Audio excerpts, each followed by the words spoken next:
The RiNo Arts District began in 2005 when myself and Jill Hadley Hooper sat down for some coffee and decided that we wanted to create an art district. So we saw what the Santa Fe Art District was doing and we thought, hey, why can't we do that?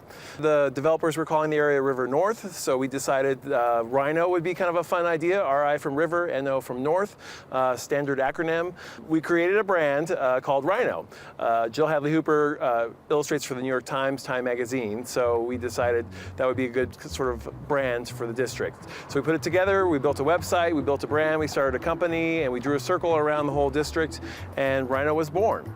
The original circle was made up of about 8 people, or 8 locations. So the original circle was, both sides of the tracks.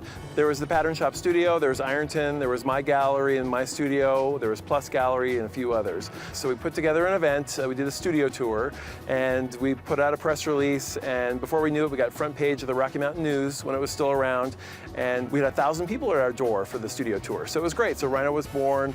We grew from 2005 to 2006, from 8 locations to 50 locations. People kind of came out of the woodwork. The artists were already kind of here in some respect, and we just started having fun. The boundaries today, which are pretty similar to our boundaries before, is pretty much I-25 and the Mousetrap, I-70, the alley between Lawrence and Larimer, and then Park Avenue West and Broadway. Well, we were sitting down and we sat down with Laura Mirage, who was telling us about her new project, Red Line, and it was such a fantastic project. It was only like a block and a half out of the boundaries, so of course we had to include that.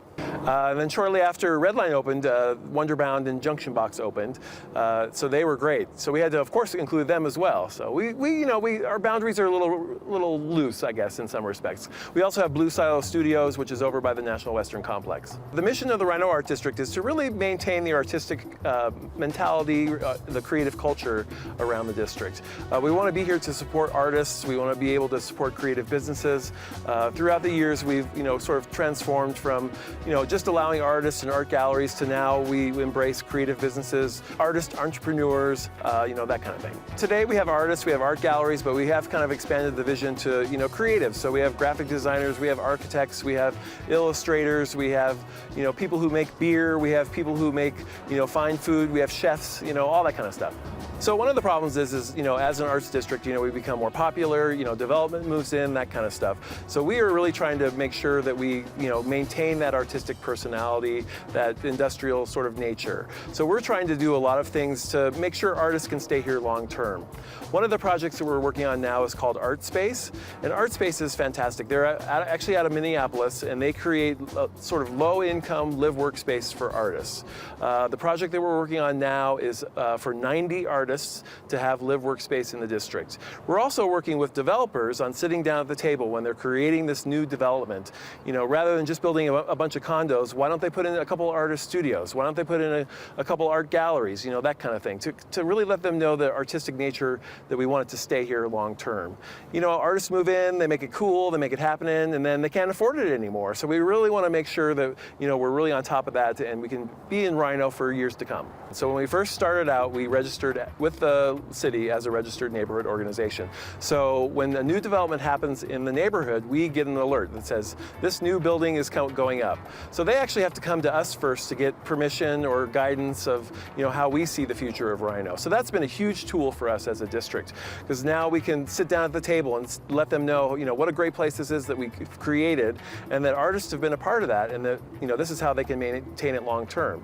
The RiNo Art District is actually a state certified art district. So we've been certified by the state as a cultural sort of institution. So we're working with them on really trying to build and maintain their artistic personality, but also grow the organization so that we can maintain, a creative edge through tourism, through all those kinds of things, and get people here.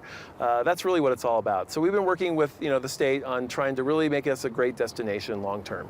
Currently, we do have a membership-based model. Artists pay $50 to be part of the district per year. Creative businesses pay $125, and then RiNo businesses pay $250. We also have a R.I.N.O Guardian level, which is more or less for larger developers and stakeholders, and they pay us $3,000 per year with a 3-year commitment. So that's really how we sort of fund the art district and all the events and marketing and that kind of stuff that we do. We're also working on a business improvement district, which hopefully, knock on wood, will happen this November. When we sit down with a developer, we really have no power. We just know that we've created this great community. So they really don't have to do anything. So, but we try to convince them that sort of this cultural fabric that we've created can really help their project long term. Well, this year we celebrate our 10th year, so we're really excited.